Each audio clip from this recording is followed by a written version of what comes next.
right, well, now we have some freight to measure. Would you mind giving us the walkthrough?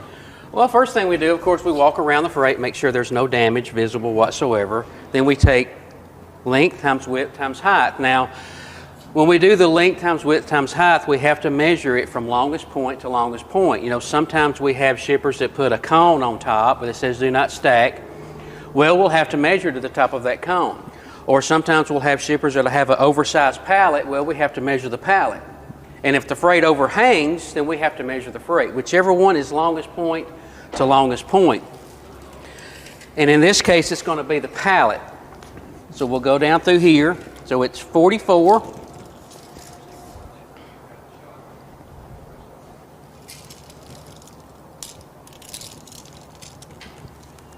by 36 by 48. And then we'll write that down, we'll record that down. Now, how we figure the densities on this, we'll take the length times width times height, multiply that all together, and then we'll divide that number by 1,728. Where we get 1,728 is 12 times 12 times 12, which is how many cubic inches are in a cubic foot. Say this one comes out to 50 cubic feet. Then we'll take the weight, and we'll say that it's 600 pounds, and we'll divide 600 pounds by the cubic footage. So 600 divided by 50 would be 12. So the density of this pallet would be 12 pounds per cubic feet. Now, on a density scale, you're looking at anywhere from a class 400 all the way down to a class 60. So depending on where that falls, say 12 pounds per cubic foot would fall between 12 and 15, which would be a class 85. So this particular shipment would be a class 85, and that's how we figure that up.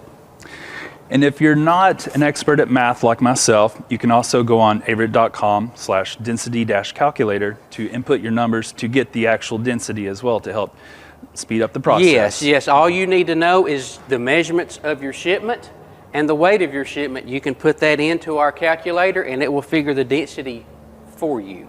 Great, and we'll show how that works. All right, now that we're on the Averitt website, we can get to the density calculator. So when we're here, we can put in the number of pieces for the shipment, which was 1. Then we can put in the length, which was 44 inches. Then we can do the width, which was 36 inches. And then we can do the height, which was 48 inches. Finally, we'll put in the weight, which we said was 600 pounds. Now that we've put those points in, we can calculate it. And now we have our measurements at 44 cubic feet with a density of 13.64.